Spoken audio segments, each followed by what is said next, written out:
Walker. Il finit la moitié d'une bouteille de jus Walker. J'ai vu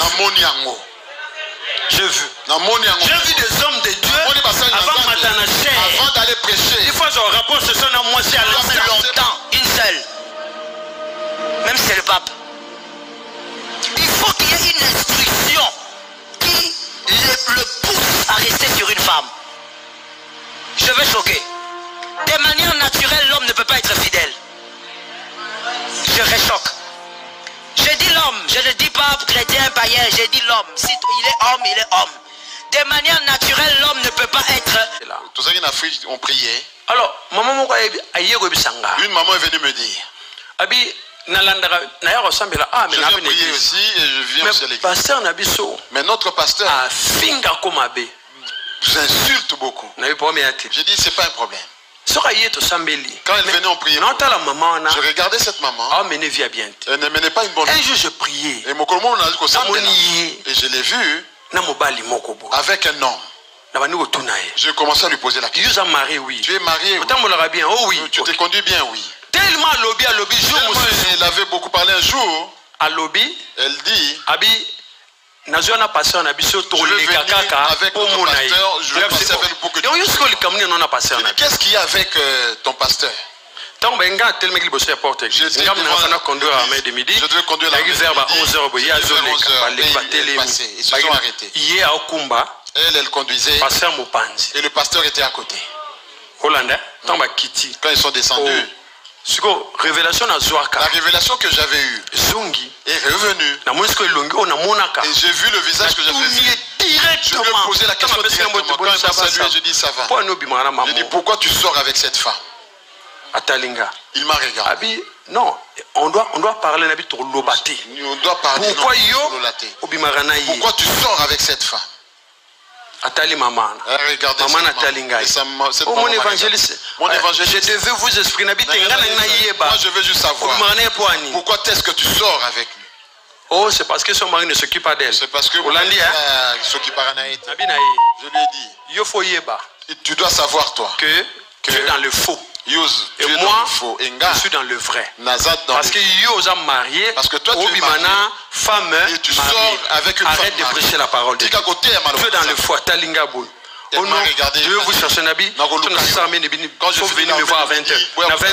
À 20h, ils sont venus. Je l'ai vraiment exposé là. Il ne fait pas seulement avec cette maman-là. Voyez. Quand Dieu est de Dieu, il y a une assurance qui dit l'esprit rend témoignage à mon esprit que nous sommes enfants. Nous chassons les démons dans la vie de Dieu. Voyez une personne, il peut t'insulter, mais on sait qu'il est possédé. Mais quand il s'approche près de toi, la puissance de Dieu va faire quoi? Je lui ai dit, toi, tu prêches la parole. Même si tu prêches la sanctification, ça ne marchera pas. La tête compte. Vous savez qu'à l'église, la tête du berger compte. Si votre berger ne se conduit pas bien, si votre berger il faut savoir que vous recevez seulement ce que lui il a. Na place ya église nzambe comme temple ba démon. Au lieu que ça soit l'église de Dieu, c'est un temple de démon. C'est pourquoi il ne faut pas prendre parti. S'il se conduit mal, vous avez la confirmation. Il faut lui dire. C'est ça le combat spirituel. J'ai un don. Que je sais. Le don de l'esprit aussi. Mais le don de l'ennemi paie. Mais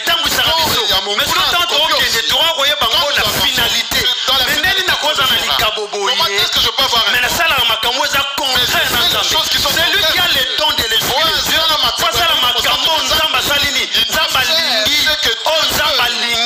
Tu as l'esprit de Dieu. Fais les choses de Dieu. Moi je ne comprends pas. Comment est-ce que tu peux citer le nom de Jésus? Mais tu ne fais pas ce que Jésus fait. Tu ne peux pas fermer ta bouche, te taire. Il faut que tu te taires. Laisse les autres citer le nom de Jésus. Toi ne prononce plus ce nom-là. nom de notre Jésus.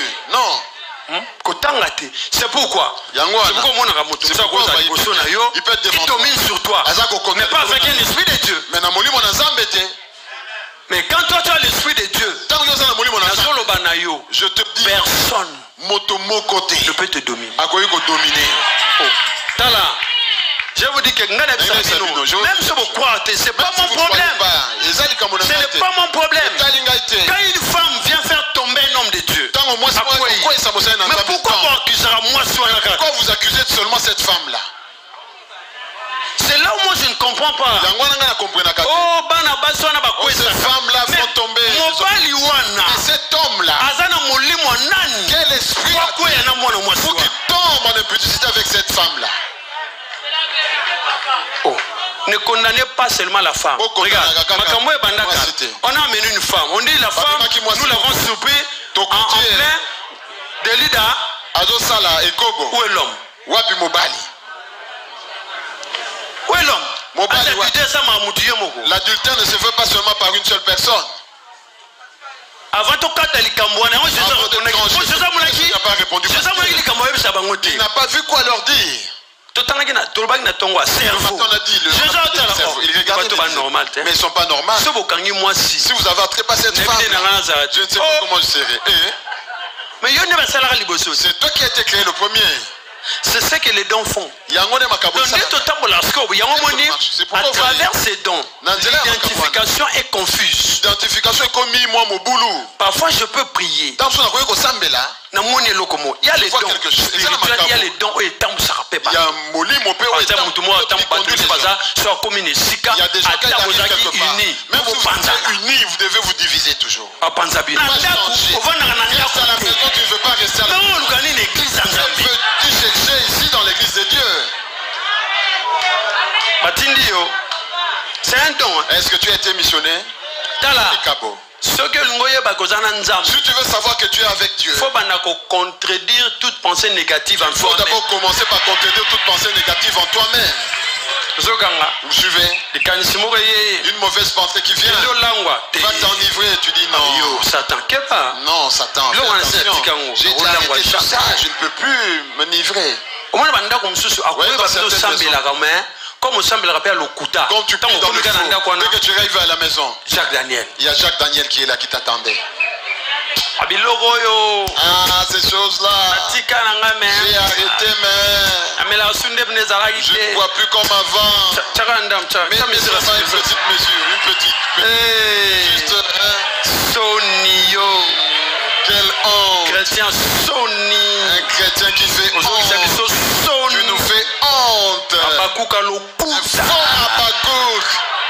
On te met une mesure. C'est toi-même qui avais demandé la mesure. Encore, là tu montes ton talent. Dès que tu prends, tu finis tout. Ajoute encore. Et là tu commences à parler de l'église maintenant. Pasteur prêche bien.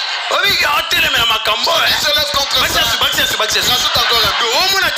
Tu vois pas que ce que tu fais. Oh. L'église, c'est le cœur de l'homme. Ils allaient monter un moto. Pour que tu te lèves et que tu fasses du mal à une autre personne, c'est que tu as reçu un don. C'est que pour que tu penses à faire quelqu'un du mal. C'est un don que tu as reçu de ta vie. Quand tu ne peux pas penser à faire du mal à ton prochain. Bon, on dit que le corps c'est un temple. Dans le temple, écoutez ce que le Seigneur dit. Il est écrit que ma maison sera une maison de Je ne veux pas que tu regardes la maison bâtiment. Il est écrit que cette maison sera une maison de Jacques Daniel. On a dit que c'est pour Jacques Daniel. Non. Il faut bien suivre ce que la parole dit. La maison de Christ, c'est si tu as une petite tu seras encore plus détruit que. Moi j'ai vu des hommes de Dieu avant de monter, il finit la moitié d'une bouteille de Walker. J'ai vu. J'ai vu des hommes de Dieu avant matin avant d'aller prêcher. Des fois, je rapporte ce son à moi, c'est à l'instant. Après, du bureau, il y va. Les faux petits pasteurs, ce sont les petits. Il y a personne qui peut vraiment enseigner. Je dis que celui-ci c'est un faux. Je ne peux même pas faire. Si Dieu me dit pas, il y a des gens qui doivent être exposés. Il y a des gens qui doivent être exposés. Quand tu as vérifié que tu as les dons de l'esprit de Dieu, si tu n'en as pas, comme ça prophétesse dans ma casité, comme ça prophète dans ma casité, est-ce que tu as vérifié? Est-ce que tu as vérifié? On a otambola. Dieu, mais je ne réussis pas. Il y a pas de problème. Quel don j'ai reçu? Qui lit l'avenir? Qui? Commence d'abord à lire ton propre avenir. C'est comme ça. Consulte d'abord pour toi-même. Oui. Si tu consultes d'abord pour toi-même, là tu sauras marcher avec c'est Dieu là que tu adores. Tu peux voir les choses pour les autres, mais tu ne crains pas Dieu. Quelqu'un comme moi, je ne veux pas croire en toi. Même si tu dis quelque chose qui se réalise, je ne te croirai pas. Ça c'est la séduction. Oui. Ça, c'est la séduction. Quand tu pries le Seigneur, il faut vérifier. Quand Dieu donne un ordre à quelqu'un, c'est qu'en réalité cette personne de manière naturelle ne peut pas le faire. L'homme ne peut pas aimer une femme longtemps, une seule. Même si c'est le pape. Il faut qu'il y ait une instruction qui le pousse à rester sur une femme. Je veux choquer. De manière naturelle, l'homme ne peut pas être fidèle. Je réchoque. Je dis l'homme, je ne dis pas chrétien, païen, je dis l'homme. Si il est homme, il est homme. De manière naturelle, l'homme ne peut pas être fidèle. L'homme ne sera jamais fidèle à toi parce que tu es belle. 0 sur 10. L'homme ne sera jamais fidèle à toi parce que tu parles bien. 0 sur 10. L'homme sera fidèle à cause d'une instruction. C'est à cause de Dieu. Ça ne sera pas à cause de toi. Et donc quand Dieu dit aime, c'est parce qu'il sait que si celui-ci je ne lui dis pas d'aimer, il va aimer 45. Intérêt ou pas intérêt? Les hommes mariés, les femmes mariées sont ici. On peut lever la main que je vous voie? Merci. Je vous pose une question. Je commence par les hommes. Vous avez aimé cette femme-là pour rien? Ne répondez pas, il y aura des combats. Madame, vous avez aimé cet homme-là pour rien? La preuve, c'est que ce n'est pas Jean-Luc que tu as aimé, c'est lui. Pourquoi ce n'est pas Lucien que tu as aimé? Je parle de ton ex. Ah, tu n'avais pas compris. Pourquoi ce n'est pas Henri que tu avais choisi? C'est seulement celui qui est à côté là. Mais parce qu'il y avait un intérêt. Tu as regardé, tu as pesé les pour et les contre. L'amour, c'est toujours avec intérêt. Mais écoute, mon frère, quand on devient adulte, justement, on se pose des questions. Cette personne avec qui je suis là, qui ne respecte rien de ce qui est essentiel dans ma vie, comment elle peut dire me respecter? Celui qui te respecte respectera ce qui est essentiel pour toi. Deuxième porte à ne jamais ouvrir. L'amour d'une sexualité illégale. Le sexe est le seul péché qui unit spirituellement deux âmes. Car il y a aussi partage de sang.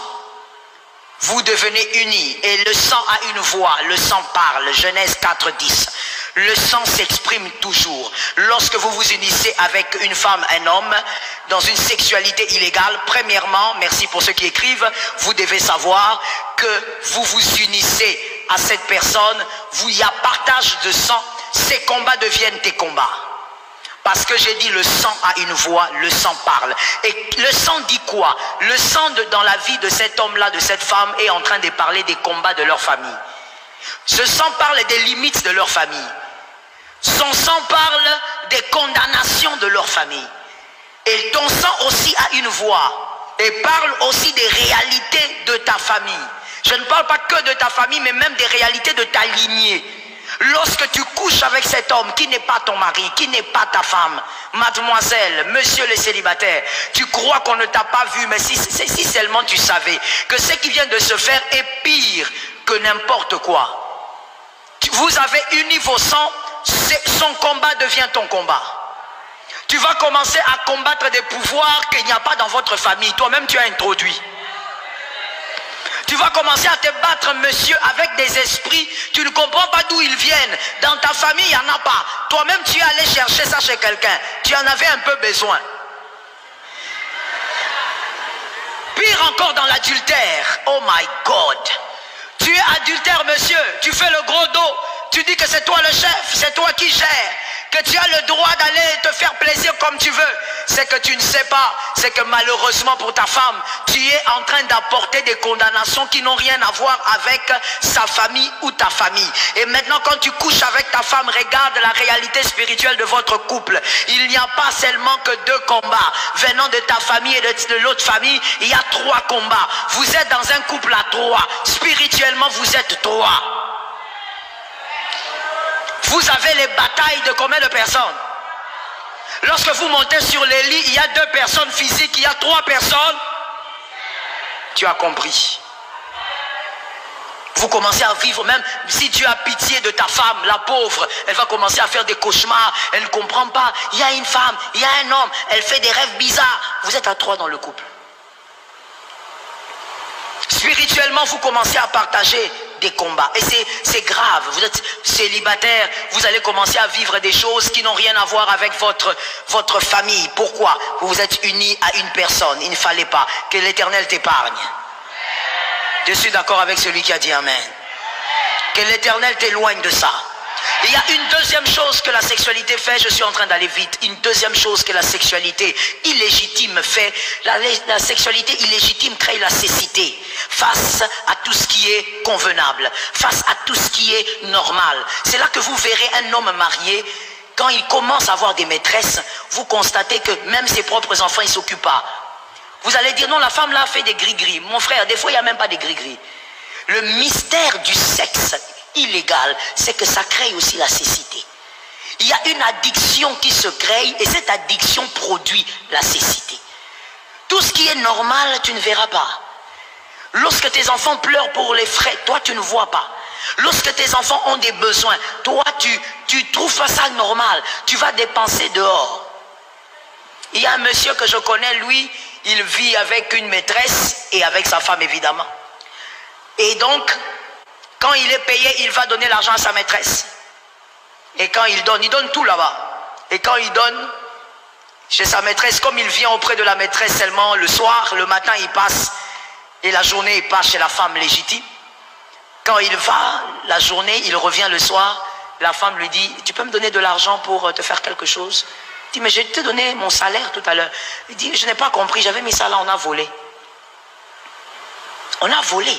Qui a volé? Je ne sais pas. Il y a beaucoup de voleurs ici. Je vous raconte une histoire vraie. Ça veut dire ce gars-là, on vole toujours son salaire de manière mystique. Dans la maison de la maîtresse, il n'y a que la maîtresse qui vit là, parce qu'elle n'a pas d'enfant. Il n'y a qu'elle qui vit là. Elle ment à cet homme systématiquement, mais l'homme dit Amen. Il y a des gens qui ont dit non, on l'a marabouté. On ne l'a pas marabouté, mon frère. Il faut savoir que lorsque Dieu interdit une chose, il y a un mystère derrière. La sexualité en dehors du foyer a un mystère bizarre. Ça crée une cécité que personne ne peut expliquer. Alors qu'il est volé tout le temps. Nous tous, nous savons que c'est cette femme-là qui cache l'argent. C'est cette femme-là qui en réalité fait des choses avec cet argent. Mais il n'y a que lui qui trouve normal de continuer à déposer et qui dit non, peut-être qu'il y a un voleur qui entre par la fenêtre. Cette cécité vous rend insensé. Vous perdez tous les sens. Que Jésus vous protège. Célibataire, ne tombe pas dans ce péché-là. Que Dieu t'épargne, que Dieu te donne la force de résister. Fuyez l'impudicité au nom de Jésus. Troisième porte. Ça c'est pour les célibataires. Que le célibataire me donne un amen. Troisième porte à ne pas ouvrir. Ne faites pas un choix inconscient. Un choix sans conscience. Tu veux te marier, tu fais un choix inconscient. Monsieur, mademoiselle, toi tes critères sont toujours les critères physiques. Parce qu'on t'a dit que dans le foyer, on vit en paix avec le physique. Toi tu crois que si tu es en colère, tu vas regarder le physique là. Tu risques de chercher à brûler le physique. Toi tu crois que quand tu as des choses qui te déplaisent. Tu vas te focaliser sur le physique de cette fille ou de cet homme. Tu vas oublier qu'il a un physique. Qu'il a un physique intéressant. Arrête de dire, moi il suffit qu'il soit chrétien. Non. Attention avec le type de choix que tu fais. Monsieur, tu sais que tu es une porte spirituelle de ta famille. Choisis une femme qui pourra comprendre ça. Choisis une femme qui pourra porter cette charge avec toi. Mademoiselle, la même chose. Tu es la porte stratégique de ta famille, la porte de bénédiction. Choisis un homme qui va comprendre cette réalité. Fais des choses comme Séphora, Exode 4:25. Exode 4:25.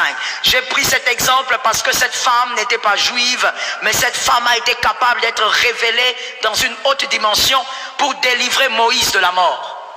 Moïse, le grand libérateur, a failli être tué par Dieu.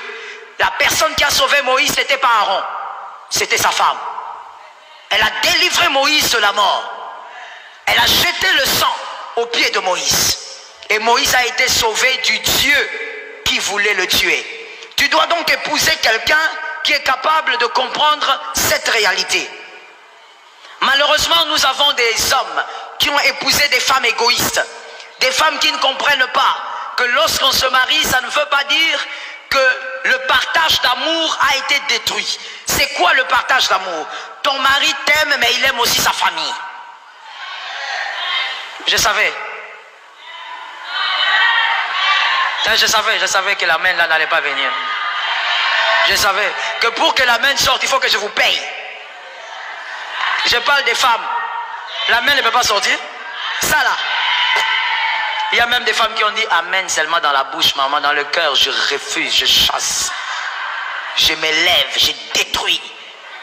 C'est ça la réalité de la vie. Ton mari t'aime, mais il aime sa famille. Il aime ses amis.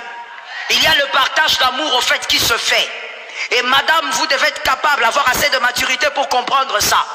La Bible dit l'homme quittera son père et sa mère s'attachera. Mais la Bible ne dit pas le père, la mère, les sœurs quitteront le cœur de ton mari. La Bible ne dit pas qu'en t'épousant, ces personnes vont quitter son cœur. Tu as peut-être épousé un homme qui est stratégiquement important pour sa famille dans la dimension spirituelle. Quoique marié, sa prière influence toujours sa famille. Quoique marié, sa prière impacte toujours ses frères. Il faut que tu aies la sagesse de comprendre que c'est sa responsabilité spirituelle. Et tu dois l'aider à accomplir sa responsabilité, à réaliser sa responsabilité. Madame, la même chose. Tu es peut-être responsable spirituel de ta famille. Alors attention à qui tu vas choisir. Ne choisis pas quelqu'un qui va te détruire. Ne choisis pas un égoïste qui va te faire croire que votre vie se résume à vous deux. Certes, votre couple est une nouvelle entité. Mais si tu as des responsabilités spirituelles, ça ne se brise pas. Un amen normal. C'est comme ça qu'Esther, je t'ai trouvé un modèle biblique. Esther croyait aussi comme toi. Elle se disait, je suis mariée, j'ai ma petite vie, j'ai mon petit mari, et puis le reste, ça ne me concerne pas. Mardoché lui a dit, écoute, il y a des problèmes ici. Il dit, ah, moi je ne peux rien faire. Moi si on ne m'appelle pas, je ne peux pas partir, je veux mourir. Elle a parlé d'elle, elle a dit, je veux mourir, je. Tout dépend. Si tu es Ésaü, tu peux dire je. Si tu es Jacob, tu vas dire nous. Qui a capté? Je reprends pour la dernière fois avant d'évoluer. Si tu es Ésaü, tu vas dire j'ai ma femme, j'ai mes enfants, j'ai mon mari, j'ai ma voiture, j'ai ma maison. Mais si tu es Jacob, tu es le précurseur d'une grande descendance. Tu vas dire nous. Tu vas dire je ne peux pas faire parce que j'ai une famille. Parce que les frères comptent sur moi spirituellement. Mardoché lui a dit, maman, si tu ne comprends pas que tu n'es pas là que pour toi, quelle belle phrase. Que tu n'es pas là que pour te marier et faire tes enfants là. Même quand tu es là, mais tu as aussi un peuple. Tu dois te battre pour le peuple. Esther a jeûné 3 jours avec les autres. C'était pour qui? C'était pour le peuple, c'était pas pour elle. Elle n'allait pas être atteinte. C'était pour son peuple. Et donc, même en étant mariée, si le Seigneur t'a déjà révélé que tu es la porte de bénédiction pour ta famille, choisis bien l'homme qui va t'accompagner. Ne choisis pas un homme qui va te dire, je ne veux pas voir ta mère ici. Je ne veux pas voir tes frères ici. Je ne veux pas te voir prier pour tes frères. Je ne veux pas te voir prier ici. Voilà pourquoi, mademoiselle, il ne faut pas te marier coûte que coûte. Marie-toi quand le Seigneur va permettre que ça soit le temps de ton mariage. Je bénis les sœurs qui ont dit amen. Il ne faut pas dire mariage coûte que coûte. Tu veux te marier, on se pose la question. Vous savez, une fois, j'ai reçu un couple dans mon bureau. J'ai reçu la fille, parce que la fille, c'est ma fille. Elle me dit, maman, je vais te présenter quelqu'un. Je dis, d'accord, venez tel jour. Ils sont venus au bureau. Je regarde la fille. Je regarde les garçons. Je regarde encore la fille. Garçon. Donc même quand j'étais là comme si j'étais en train de regarder le ping-pong. Une manière de coder ma fille pour dire, ma fille c'est quoi? C'est qui ma fille? C'est qui? Qui t'a envoûté? C'est qui t'a ensorcelé? Hein? Donc tu regardes la fille, tu regardes les garçons. Oh, Seigneur. Ça ressemble à quoi? Je ne sais pas quoi dire. J'ai regardé, j'ai entendu le garçon parler. Donc le garçon, lui, mon frère, il n'a aucun rêve. Il n'a pas d'objectif. Donc il n'a rien, à part son être.